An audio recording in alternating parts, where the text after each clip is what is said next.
Welcome to this Autism Ontario webinar, Women with ASD, a discussion. And really, this is just the first discussion on something that we all know needs to be talked about a whole lot more. My name is Matthew Lay, and as always, I will be your host. I have felt out of my depth on this desk in the past, probably no more so than today, and so I'm going to do my best to stay out of the way and leave it to our distinguished panel of ladies to run this conversation. A few things before I introduce everyone and we get started, and that's some housekeeping items. There is no PowerPoint today. We are having a conversation. We have some topics that we want to cover, but we also want to hear from you. So ensure that throughout the presentation you submit your questions using the Ask Question box. They'll come up to my iPad, and I will aspire to get you the best answers possible from our panel. As always, we're not going to be able to get to all your questions. We know that. There's a whole lot of you out there today, and you've got a lot on your mind. And so keep the questions coming. Autism Ontario will work with our panelists to get you answers after the fact if we don't get to them on the desk.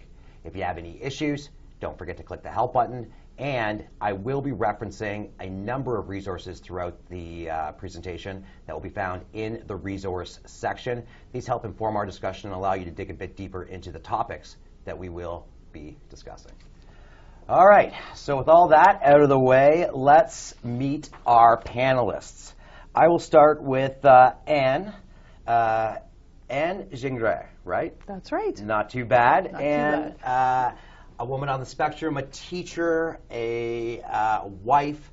Talk to us a little bit about yourself and what got you here with us today. Well, it's great to be here with my colleagues and with yourself. I'm 48, and when I was 41, I was diagnosed with autism. And I'm here because I was featured in Chaplain magazine as a woman coming out on the spectrum.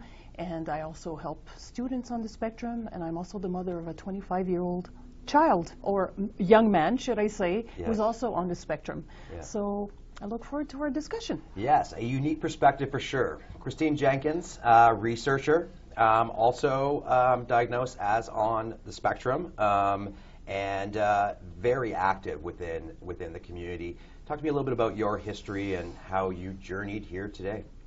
I got diagnosed 10 years ago this month, and there were no supports in place for adult females, so I started a group with another woman called Asperfem in Ottawa in 2011, and it's since grown to another chapter here in Toronto, which is co-moderated. And then I felt that the older women weren't being recognized, so I started Asper Dames, and we meet mostly online. Mostly online.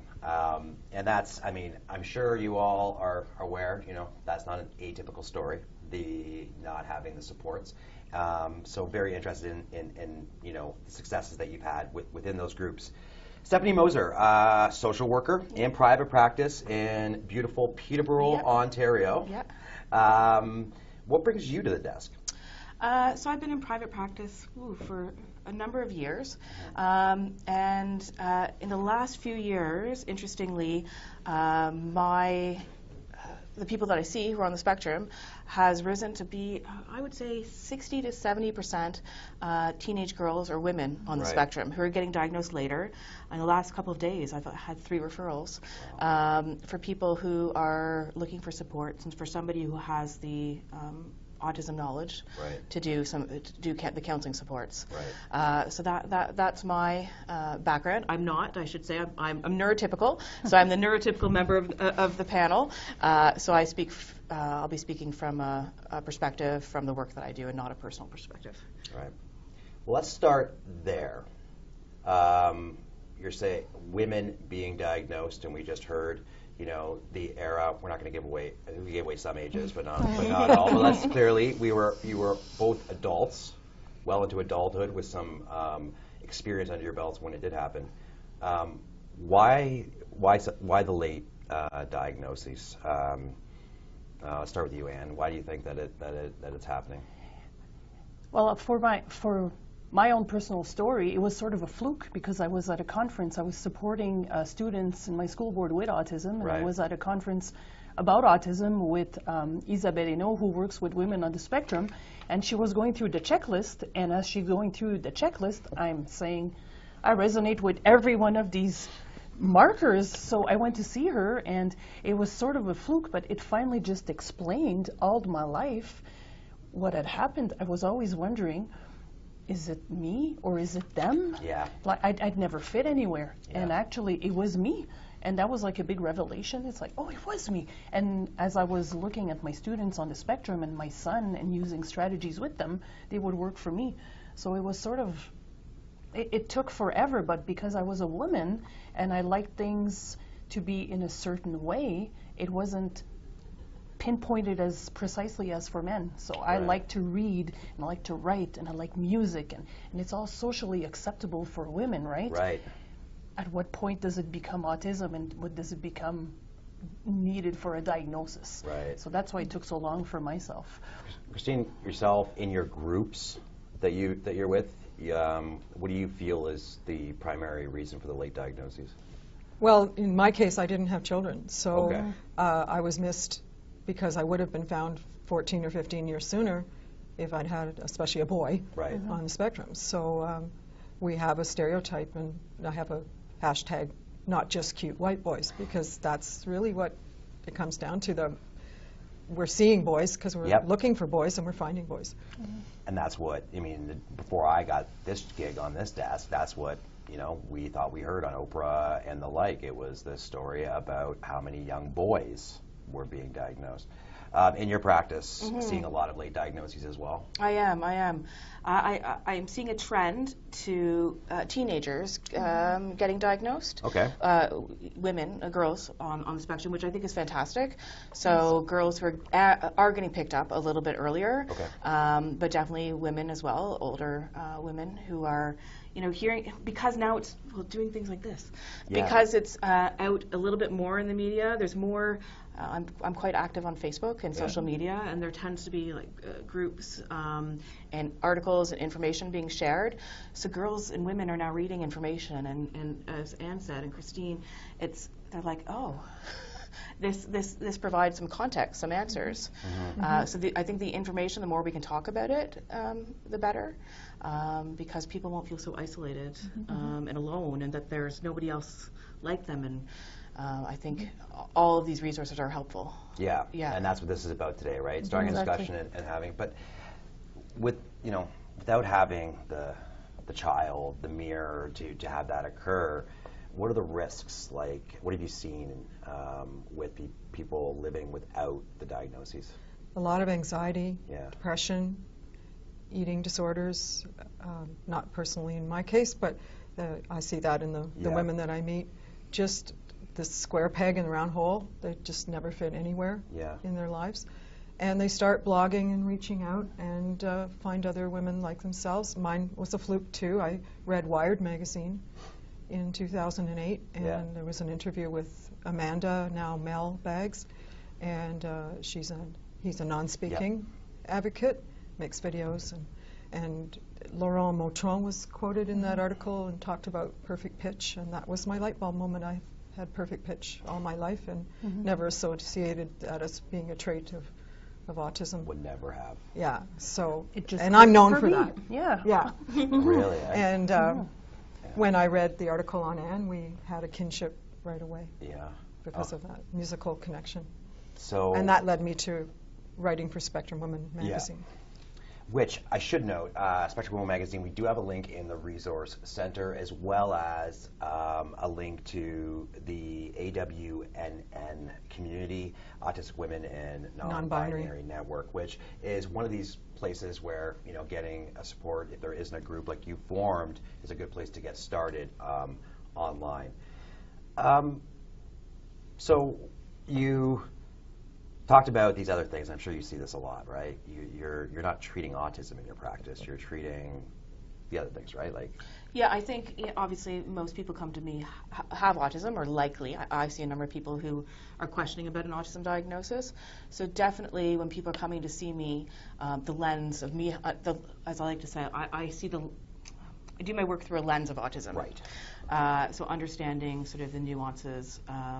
And some of the things that I support people with around is mental health, depression, anxiety, and understanding autism is imperative in supporting those things, and also understanding sort of some of the challenges specific to autism. I would say specific to autism is the masking. You know, the masking. One of the reasons why people are diagnosed late is this idea of people being inadvertently reinforced for Camouflaging. Fitting in. for fitting in, and the sort of norm and social norm of fitting in, and the toll, more and more that's coming up regularly, the toll that takes, and the exhaustion to constantly feel like you need to fit, and fit in a neurotypical perspective. That's right. And so I do a lot of work around how to mitigate those risk factors, how to take care of your mental health so you're not burning out, you're not having these shutdowns that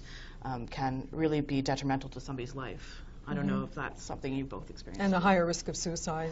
Yes, which there's is a just lot coming of out. there's a research out of the UK that was presented at IMFAR last year that the more people are masking, not just for women but in general, the more people mask, the higher the suicidal ideation, and you know that's something that as professionals we need to be aware of, so that we're not inadvertently reinforcing this need to mask, and then potentially not mitigating for mental health risks. If I can add something about masking, I work with teenagers, and a lot of the women, a lot of the teenagers, future women on the spectrum who have not yet been diagnosed, don't know how to mask yet, and that's where we encounter a lot of our problems, because they'll have breakdowns in social connections. If they don't understand what's going on in class, if they don't understand what's going on between their peers, that's when they fall apart, because they haven't learned how to mask yet. But as they get older, they mask, and you see the exhaustion rising. It's out there, and it needs to be addressed. So anxiety, exhaustion, breakdown, suicide. As two women who went through the diagnoses and clearly are here today and took the mask off, what was it like when you went through that transition and you did? Was there relief? Was it hard? What was it like? Well, for me, it was relief. Just to give you an example on a typical day, because I mask it very well, I'm extremely fluent in social situations, I write well, I speak well, I'm in front of groups of children and groups of people all the time. But what you don't know is when I come home at night at 4 o'clock, I will literally sit on my couch and not be able to move or physically speak. And if you ask me questions, I will at times throw things, I'll go mute. And that can last from 30 minutes to a couple of hours, and sometimes on really bad social days, I call them ASPE days, it'll last like a couple of days where I literally cannot function. If I've had to go to a wedding or a party, or people tell me, come, it's fun, and it's like, no, it's not. No. You don't understand, it's killing me inside.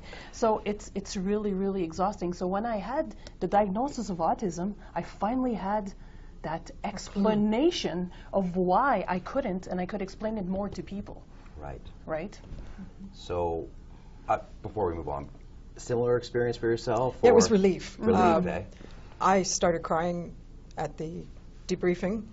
And was a male intern who was learning how to be a psychiatrist.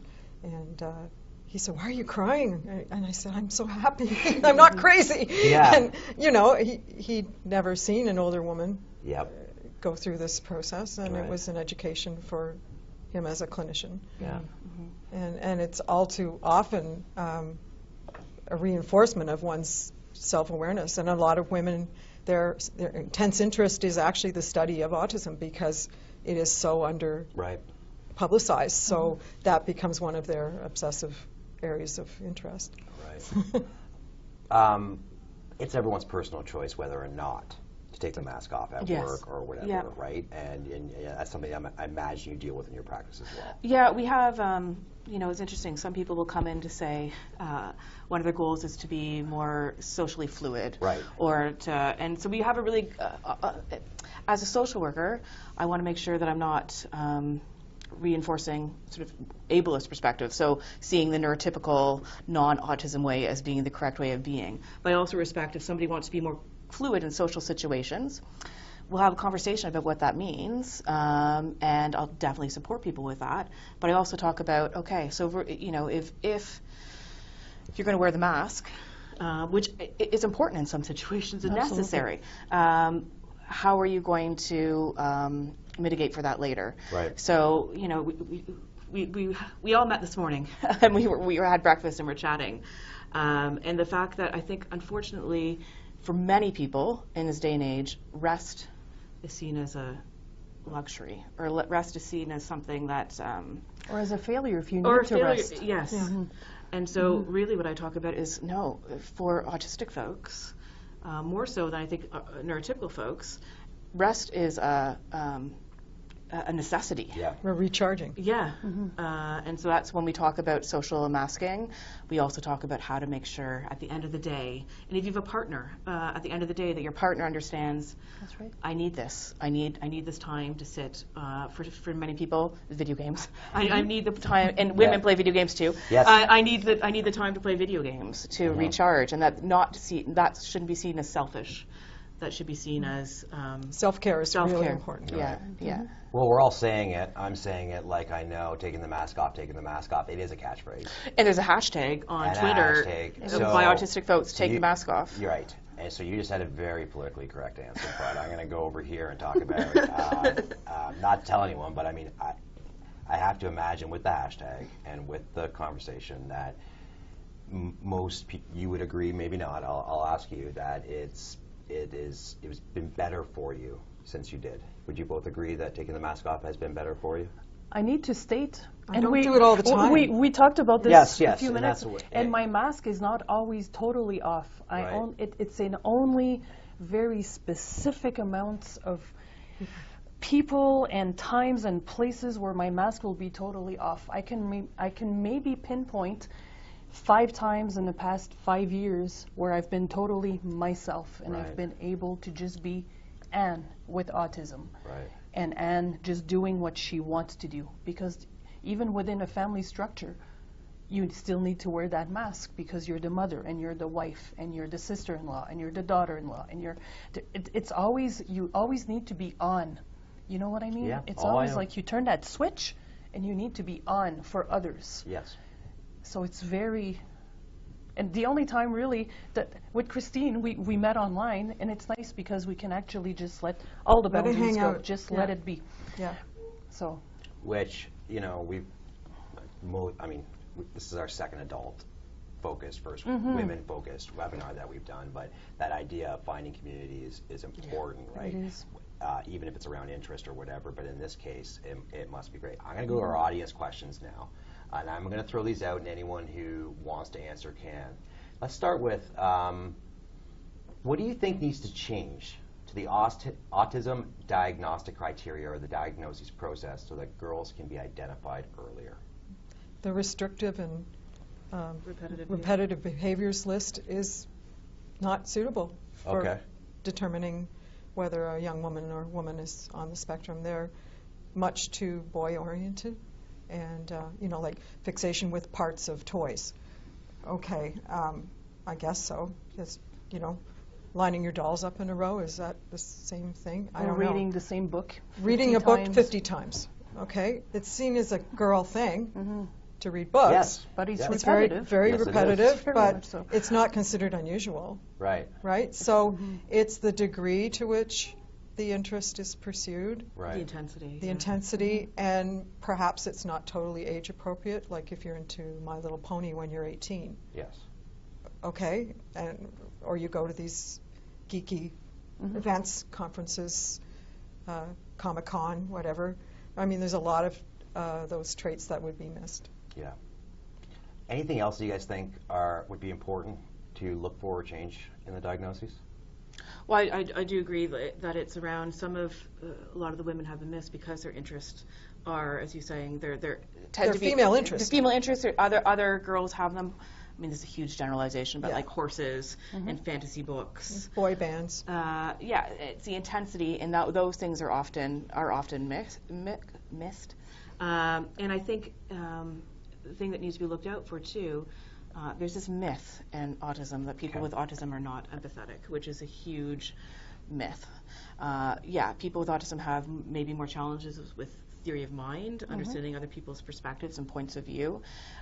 Girls, by and large, tend to sort of, they're naturally nurturing and fit in, and so those pieces are tend to be missed, I would think, a little bit. And girls, not all the time, but girls, sometimes younger girls tend to They protect them.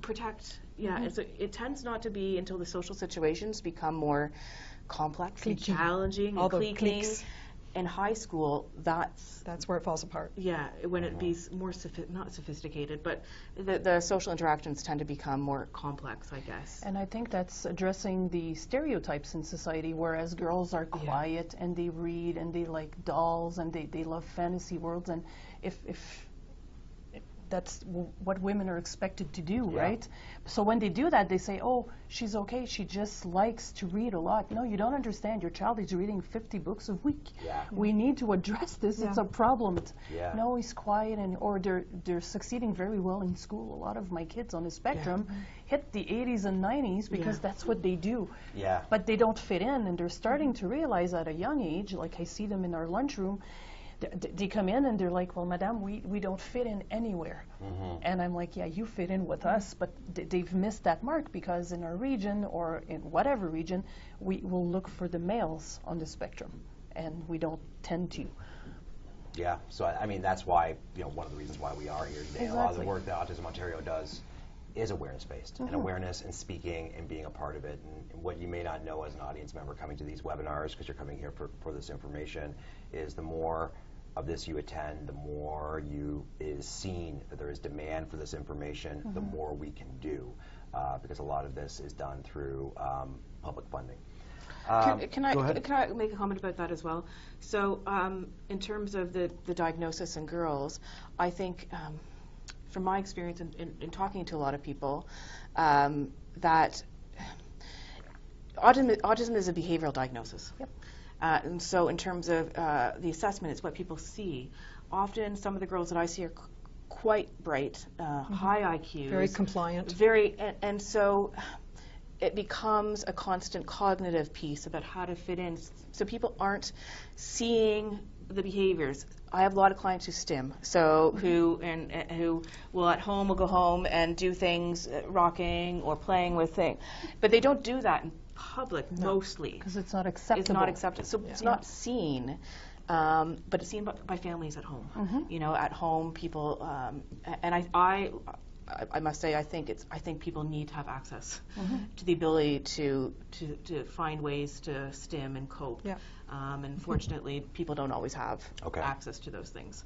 But that's the other reason it's missed too, I think, is girls the diagnostic criteria is behavioral, and girls tend to hide it. I think that parents are afraid often Of a label. Of the label, and you don't want to put that label of autism on your child because it brings up a whole cornucopia of events, right?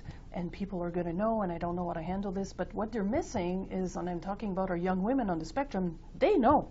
Yeah. They know they don't fit in. They know they're different. And what a terrible feeling. And it's horrible. It's awful. They're on the floor crying, often in a ball, just bawling their eyes out, and people are saying it's anxiety, and it's not anxiety. She knows she's different.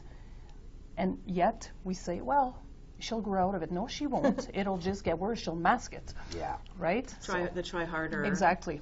Try harder. Try tomorrow. And bring this conversation back to the women who are in here, but I hope that everyone recognizes that, with a child, when you talk to people at school, at this, at that, all that does is open up more resources. Absolutely. That's There's the no only shame. thing that it does. I know that there are labels, but they're crying in the corner, they have a label already. Yes, exactly. That's right. So let's. I got a question here from the audience, and I'm gonna broaden it for us. They're asking, what support do you think women on the spectrum need for mental health and physical wellness? I'm gonna say, let's think about where you're at and what you know now. let's just say you got your diagnosis last week. Knowing what you know about the mental health supports and all the supports that are out there, what do you think women who are going through a diagnosis now or a late diagnosis, what should they be looking for? What are the things they should be going out and looking for? I wish I had looked out for Stephanie. But when you're diagnosed, I don't know how it was for you, but me, it was late. And I'm in the teaching profession, and like I said, very fluid socially and everything. People came to me and told me, so you faked your way through a diagnosis to get attention because your child is on the spectrum, to get special services or in your work environment. And I'm like, I did not fake this. Mm-hmm. Well, obviously you've worked with people with autism, and so you must have just, I would have wished someone was there to tell me, this is what's going to be going on. It's almost like you're going through the 7 steps, or I don't know how many, of grieving. You are. You're letting go of what you knew, you're moving on, and then people... And reprocessing your whole life. That's right, and people through come this and lens. say... And then they disbelieve you? No, so, you're not autistic. Yes, I am. So that's an interesting point. Right away you said you wish you knew Stephanie. Yes. So would you recommend, possibly going out and finding someone like a social worker or something? Absolutely. Okay. Someone who gets it, and someone who just has lived through other people and maybe connecting you to other circles and say, because they'll just, when I went for my diagnosis, she was absolutely amazing, but she said, yep, so you have autism. Bye-bye. Done. So you're in the car driving home and you're crying and you're laughing and you're going through all these emotions, and your partner who's lived with you for all these years, and he's like, oh my God, you have autism. What do? There's nowhere to go. As children, there's nowhere to go. And as adults, there's nowhere to go. And as older adults, there's less. And as women, there's nothing. Okay, so from a mental health perspective, getting a mental health professional would be a good step. Stephanie, and we heard someone who gets it, which can't be easy either. So what you mean gets it? How do you know if your mental health professional that you've sought out gets it? What are the things to look for in a mental health professional? I would say, I think one of the reasons my work resonates with some people is because I actively read blogs. I actively go online, I actually talk to autistic people. So I have my social work background, which was always focused in mental health and autism. But I think to look for somebody who's understanding the lived experiences and talking to people with autism, I think that's what people have said has resonated. It's essential to sort of understand those pieces. And that they're teachable.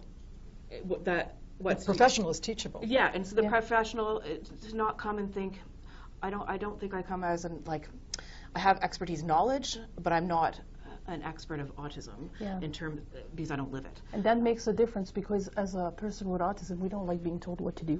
And we don't take well to the word no, right? So if you go into a professional's office and you should be doing this, and I've turned up as soon as I hear you should, I'm turned off. Well, interestingly, tune out. Small things that I do. So my office, I don't have fluorescent lights. I have a lamp. I have a fan in the background, sort of to muffle white noise to muffle background noises. I try to have somebody was going to give me a mirror to put in my office. I'm like, oh, I'm not doing that. Nope. So in terms of understanding what could be distracting, understanding the sensory needs. So even that alone, if you're walking into an office and somebody doesn't seem to understand that fluorescent lights may be troublesome, and so I think look for somebody who has an office too that's accommodating to neuro daylight. To neuro different. Well, it's funny. We were looking for an office, and somebody said was commenting on the lights, and I was saying it's important that we have these pieces. Yeah. So look for those things. So I think that I often sit here as a parent or as just a human being, and I learn so much on the desk. But it sounds to me like a relationship with a mental health professional for anyone. Yes. Is about trust. Yeah. Yep. And as much as you get referred to somebody, you go and see them. If you don't have that trust, it's not going to work. And so there's so many things here, but the simple fact that they have experience with people on the spectrum is probably key. Or open to learn. Okay. Yeah. So, and the other thing is that it isn't a mental disorder, but it has mental health implications. Which they need to be worried about, right? Right. If let's just say, if you're late diagnosed, it could be quite acute. Are you sad or are you depressed? Are you, Right. So one of the big things that Autism Ontario does is we know about you people so we can connect. So there is connections that go through the community reach out. So that's a good place to go if you're looking for somebody. But we all know there isn't enough. And it's not like there's going to be one around every corner. So that is important. I got to imagine another very important thing for mental wellness and physical wellness and all of that is, and clearly, Christine, this is for you since after diagnosis you started a group, is finding peers that you can talk to. Yeah. And banding together and having your voices heard. Right. And usually that's in writing somehow, which I guess leads into our latest project. Right. But it's been gratifying to hear from women around the world and know that you're not alone. Right. That's a really big thing. So let's get real tactical really quick. So I mentioned one community, but there are groups of you that meet in person. Is there any other places where you find would be a good place for those adults to get together and communicate with one another online? If you share a common interest, like a meetup type group. Sort of thing. Online's been amazing because as people with autism, it's safe. And if she would have told me 2 years ago, come have coffee with me, I would have said sure, and we would have never met. Because that's the social convention. You say yes, but you don't show up because you have autism, right? But online, it's easy because you can answer when you're ready. You can reword your sentences, delete before you send, and then it opens up communications. Right. And like she was saying, from across the world. So the Autistic Women and Non-Binary Network is a community like that. Are there other communities that you would point people to like that, or? Sure, and some are not for women, they're for moms of girls, Right. like Yellow Ladybugs. I find a lot of common Yeah. folks Search there. it out. Yeah, you'll and they're find very open to dialogue and Right. Respectful. Another one in Britain is Autistic Not Weird, even though it's run by a young man. Yeah. He has a lot of women on there, Yeah. and the latest survey he just did himself with 11,000 people has some amazing stuff. Wow. About women like to fill in surveys, so it's a huge number of women Yeah, for a change. Yeah. And I don't think anybody's ever done anything like that before. No. it's like any community. You'll be comfortable in certain groups, and you'll be uncomfortable in others, depending on the threads and how conversations go. Yeah. But the beautiful thing about being online is you don't have to partake. Right. When you're in a social group, at around a table, and you're discussing, people are looking at you. Whereas when you're online, you're almost anonymous, right? So. But you did say that there's those moments when you've been able to take off the mask. Yep. But not every day. And I imagine that these are places where you feel that safety of talking and having the mask off, which is got to be good. So there's 2 items for mental health. We've gone a half an hour into our 1-hour webinar, and we have not mentioned this book. We sort of just did, and so I want to bring it up as part of my next question. But Christine, can you talk to me a little bit about this book? I'm going to put it up for people to see. We also have a link to it in our resource section so that you can learn where to grab it on Amazon with a few other books. But talk to me about this book, what people can find inside it, and how it came to be. Well, Barb Cook in Australia, who runs Spectrum Women magazine, was chatting with a couple of the writers from Spectrum. Yep. And which you are one. I contributor. was one at that point. Yep. And they were just tossing around the idea of a book. And Maura and Renata and Barb herself came up with this concept of dividing up the topics and farming them out. So we're from 6 different countries. Most of us have never met, and we wrote the whole thing online. Wow. And it took just over a year, and came out in Canada in September. Wow. So we're excited, and I have one chapter that I co-wrote with another Spectrum woman, and we're like sisters now. It's amazing. There's also a podcast on Spectrumly Speaking, episode 56, which interviews several of the women in the book. So if you want to hear their voices and find out more about the structure of the book and how it came to be. You guys mentioned earlier that women, even non-diagnosed on the spectrum, are researching deeply. Yes. And so we've linked to things like the book, a couple other books, the Spectrum Women's Magazine Online, the contributions there, Spectrum News, and the like. I read medical papers for a hobby. I mean, it's pretty, people would think it's really boring, but you know, you have to find out what the researchers are doing. If you want to say, spend your money differently, you have to know what's out there. So, but I want to try and frame, if it's going to be being done anyways, I want to frame this in the spirit of the mental wellness, right? So, my dad, for example, has this book, and it's this old, now he uses it online, but up until a couple years ago, he had this medical thing. I don't know why he thought.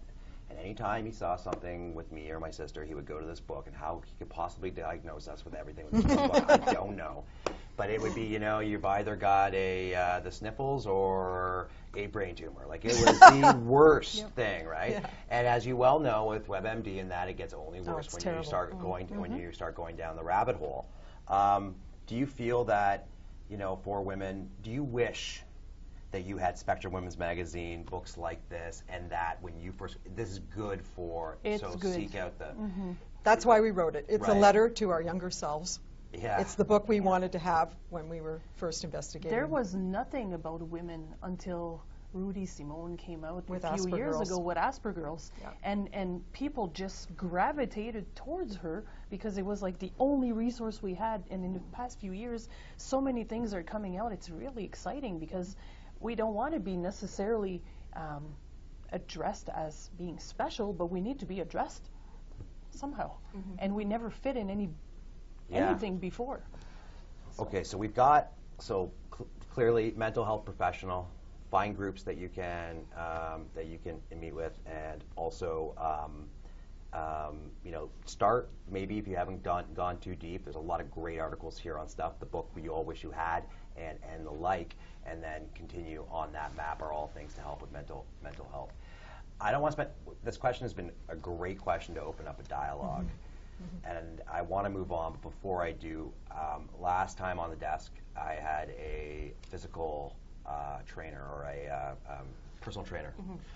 And I was shocked at realizing that it was the first time we really talked at all about physical well-being as it relates to, and we talked about how you guys try and stay healthy as parents, or you have to try, but we did not talk about the uniqueness of it. How important do you feel is physical activity, the ability and the capacity to do that to the overall diagnosis or treatment? Maybe talk about what you feel with your patients. And you both can speak to this after, but in my experience, exercise isn't talked about that often, or hasn't been, in terms of overall well-being. And, you know, obviously in the mental health field it's being talked about in general a lot more. I live in Peterborough. I see a number of students who go to Trent University, and for those who haven't been to Peterborough, Trent is a beautiful campus on the water, and a lot of the reasons some people gravitate, people on the spectrum gravitate to Trent is it's small, and you can exercise outside where it's quiet. There's bike paths. It's bike paths, it's nature. So I talk a lot to clients about that, about, you know, the benefits of doing that. In my experience, sometimes a typical gym setting may not always be the correct setting because it's sensory. You know, you think of and their group activities. Or if you're going to the gym, like the banging of weight machines, the whiz of the treadmill, all those things may not be. The smells, yeah. The smells. There's, I don't know how you guys got here today, if it was directly through an invite or you are coming through the learning.autismontario.com website, but our last webinar, the one I just brought up, is an hour about what to, if you're on the spectrum, the importance of working out, and an hour about the things that can be done. And there's our gym settings. There's one outside of Toronto that almost doesn't specialize, but like you, it just turned into that. That is a model for what it can be like working out in a gym versus you know, sports and all of that. But would you guys say that, you know, physical is important, and was it suffering before the diagnosis? Was it harder to get it done? I'm a really, really big advocate for the body, mind, spirit connection triangle, and that goes on another one of my interests. But if you're anxious and if you're stressed, you need to let out the energy somehow, or else the anxiety builds up. I'm not a group sport. I hate group sports, can't stand them, but I walk. And here's the fun thing, I set challenges to myself, like I have a few friends doing it. We're going to be walking 1 million steps in 100 days, right? And then we have these things going on, but it's individual things, and I can stim at the same time because I count. That's how I do my stimming. People don't know, but I walk and I stim because I count to 10 and I start over and over and over. It's wonderful. I mean, you're saying in mental health, and it's true, right? Everywhere now, there is an importance on the activity, there right? is. And I can understand that it can be a challenge, team sports and whatnot. You did segue into a question about stimming. We've already talked about it. And the question was a simple one about, what are your feelings about it? This person has heard that it can be life-saving and essential behavior, and I wonder how this can be encouraged rather than discouraged schools and homes. So what's your opinion on it, and how do we encourage it, or do we encourage it? I guess I do it all the time. I'm probably not even conscious of it. Right. At home, bopping around the house when you're cleaning or whatever, and you do it to music, and it's okay at a concert if everybody's jumping up and down, but all of a sudden when you're on your own, it seems odd. Well, why? I mean, we all stim, yes. But it's more for a therapeutic need that I have. It's like a volcano. It's would my just go personal off. volcano. If I don't stim, and I stim all the time, and people don't see it because I've learned to mask it, right? But I'm constantly stimming, and I see it. It could be chewing on your hair. It could be. And I can see in our school systems, we try to stop them because it's not appropriate, and I'm like, if it's not harmful. And there's times and there's places, and I understand that, but if you don't do it, you explode inside. Right. And the anxiety comes up. So, for instance, I'm sitting at a desk. I'm on a provincial webinar with you and with my colleagues. Can you tell I'm stimming right now? And I am. But I'm not going to tell you how or what. Yeah. But I'm stimming. I've been stimming since I got to Toronto yesterday. Right. And if I didn't do it, I couldn't be sitting here. Right. Or I couldn't teach, or I couldn't go out in public forums. Or it's needed. Yeah. Yeah, and I think if being people, creative. I think individuals, I think sometimes there's internalized shame.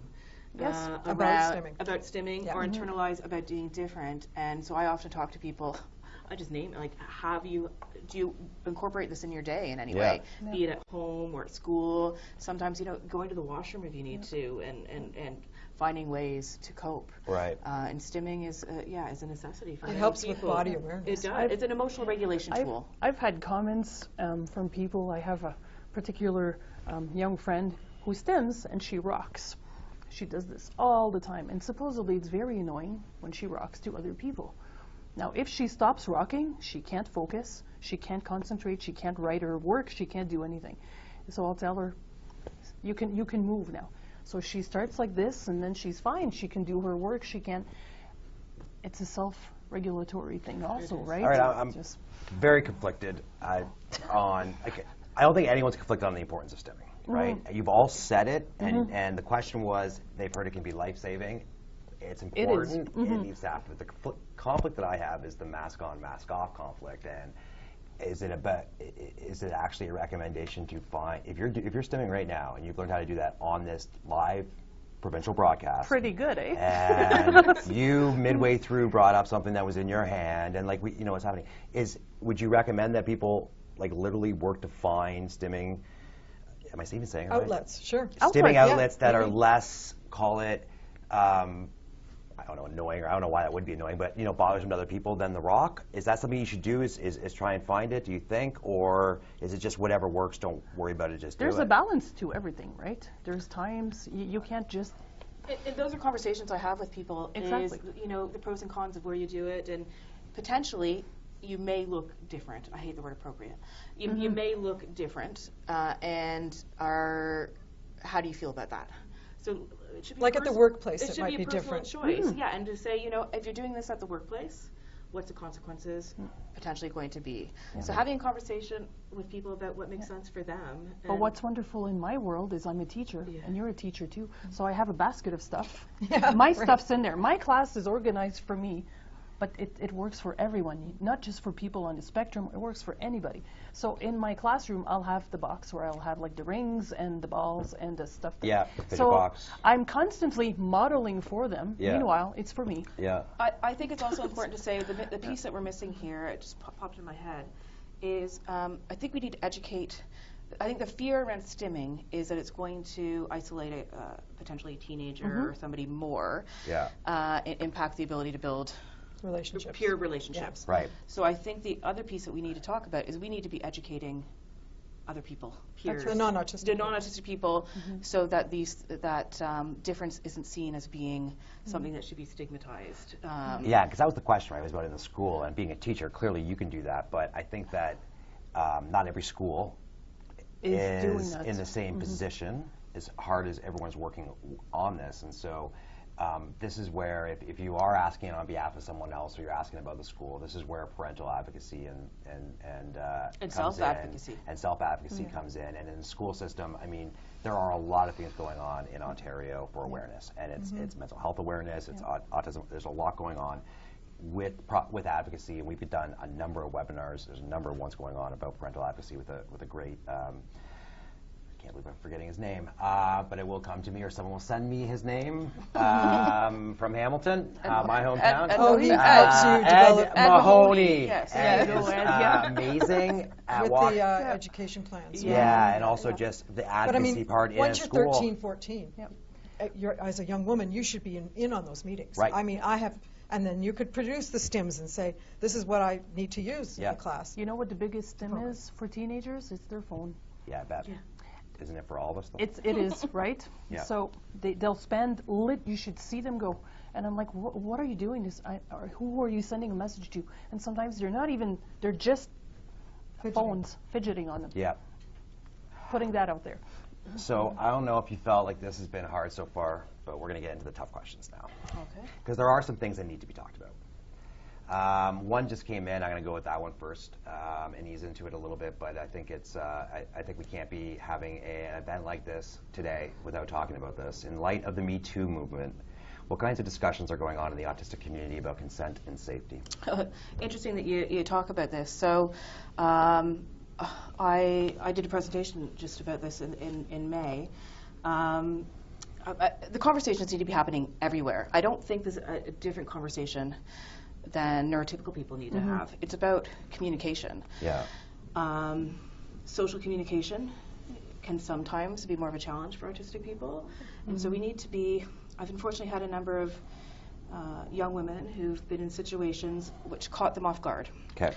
And they didn't have the language, so no assaults took place, but they didn't have the language to say that they weren't comfortable. Right. And so one thing I've started to talk to young women about, and we need to work with young men as well, but with young women is being able to practice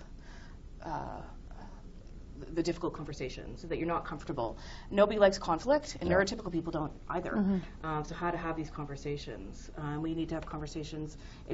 It's sex education that needs to happen with all children. Right. And I think it just needs to have a lens of the visuals and the supports to also have the conversations with people on the spectrum as well. I think when you approach the Me Too movement also, you have to remember that people on the spectrum have a lot of difficulty with theory of mind. They don't know what the other person's thinking. Right. And they have trouble with the hidden curriculum. So if I'm looking at a social situation, and one of the things that you'll find is that a lot of women on the spectrum will mostly, well, I don't know if I'm generalizing, but correct me, most of my friends are men. And it's hard to associate with women. So there's always fine lines, and there's always things that need to be defined. But if you don't know that, I'll look at my 16, 17-year-old girls on the spectrum, and they don't know what this means. They don't know when this person looks at me, flirting. So we need to really be very precise in teaching them what the cues are and for different people, because they're different for everyone, right? So it's a whole big puzzle that you're trying to do as the hormones start raging at that age. So you're stuck in a world that they don't understand. So I think it's really important, the work you're doing, to bring into sort of a context. This is what's going on, and this is what needs to happen, and here are the words that you need. Because they don't have them. Right. And we can be very vulnerable, so predators can make a play seeing for these young women and older women. But we want to make sure that they're not taken advantage of. Yeah. Yeah, and I want just to clarify, so girls and women in these situations, of course, it's never never their fault. They're in these situations. But I think we need to, as professionals, be aware the vulnerabilities and begin to talk about that young, and to talk to boys too about all boys on the spectrum too, about rejection is part of Life. the dating world and part of life, and there's big emotions that come with rejection. So if you are on the spectrum and you've been wanted to have a date with somebody and you've been rejected, we need to talk to boys as well about how to deal with those emotions. Yeah. And that's normal to feel sad. It's normal to feel these things. But people are rejected regularly, and that's okay. And so that people don't feel like they need to keep pursuing. That's right. Yeah. You normalize it. So it came up. I read about it. I forget. I think it might have been after our pre meetings that we have with all of these, about the high percentage, I guess, of non-gender specific or LGBTQ community. It's higher within the autistic group, right? So this adds another level of complexity when we start talking about things like the concerns around sex and identification. Is that a case that it is higher? Do we know this for a fact? Is there studies to that? I don't have any in front of me. No, but I mean, like, we're going to generalize there here. Are. So it's pretty accepted that that people on the spectrum are more likely to be part of the LGBTQ community. So gender fluid, gender non-binary, asexual individuals, people who may not identify as 100% straight, 100% gay. So there's a lot more variability, it seems to be, within the autistic community. I think it's important that families know that too.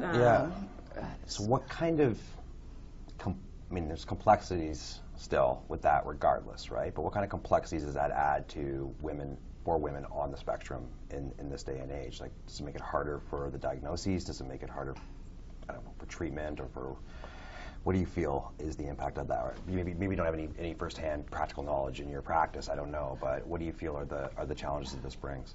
I don't know if the challenges.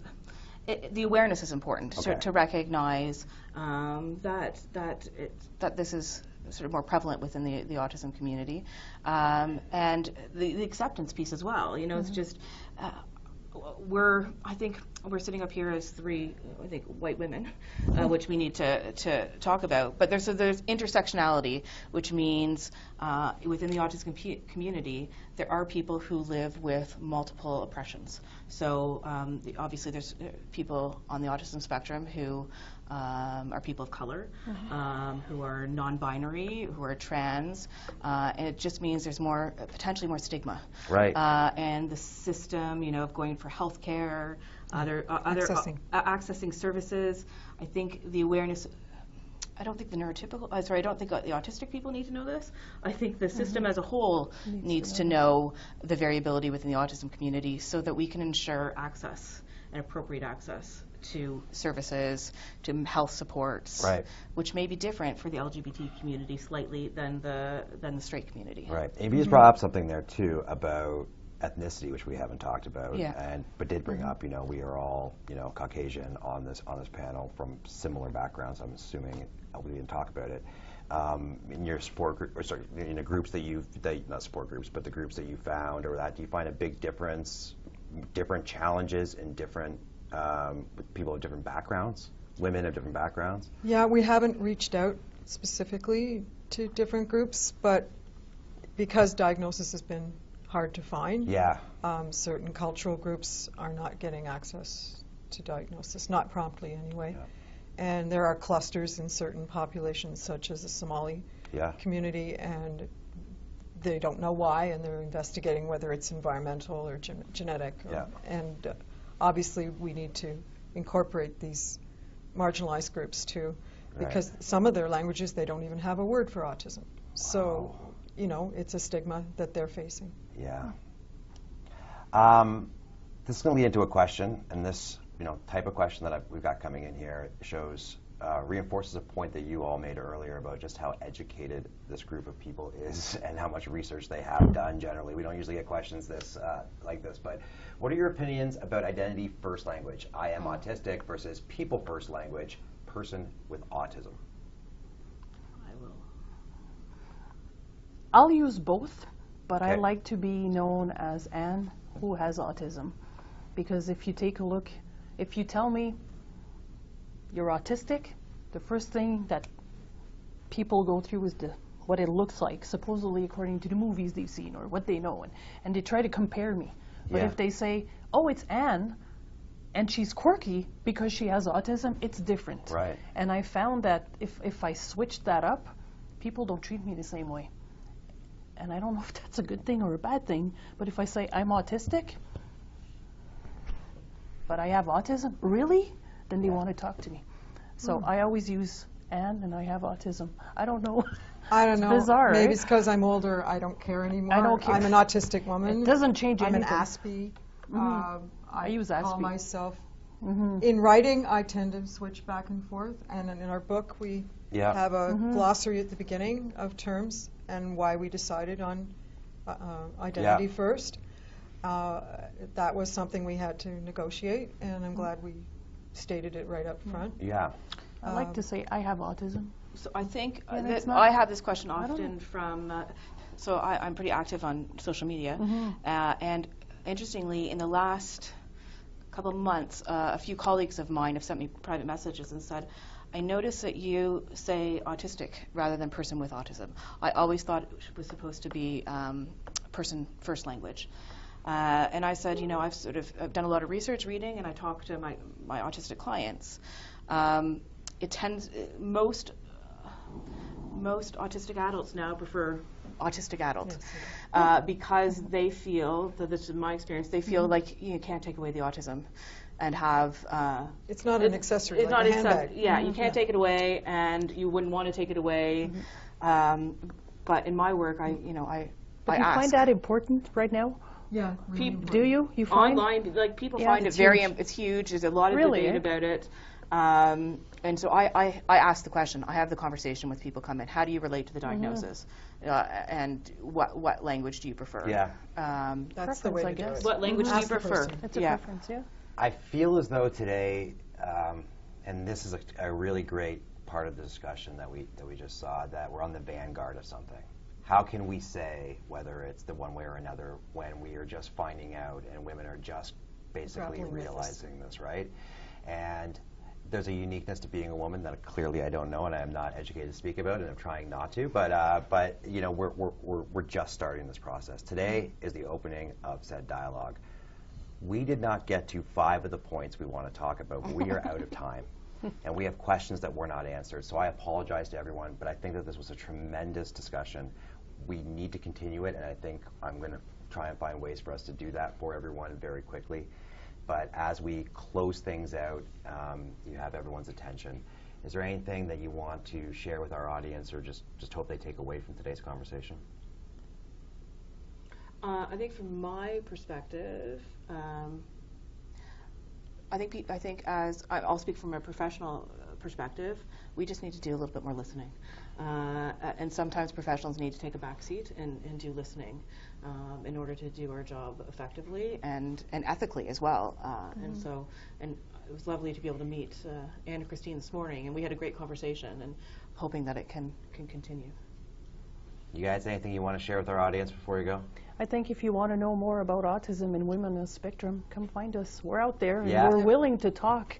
Yeah. So I also have a Facebook page, my Aspie Files, and I write all sorts of things on how I see things. And so come ask us. Come ask. And one of my slogans is, you may have met one autistic woman, but you haven't met me yet. Yes. Yet. Emphasis on the yet. Well, you know what? I want to thank everyone for your time. I want to thank you guys for participating as well. I want to give another plug to the book. And today, more than maybe ever, make sure you go to the resource section. It's going to connect you with various Autism Ontario resources, but as important as that, specific places for you to go to find women with autism to connect with. This event is, as you know, was free for you to join, as it will be for your friends, family, loved ones, or anyone you think might be interested in this by tomorrow on the Autism Ontario website. The archive will be up, and you can pass it along to others, or you can come back and sort of rewatch what we experienced today. On behalf of Autism Ontario and myself, I would like to thank you for your participation, and we look forward to seeing you on our next event.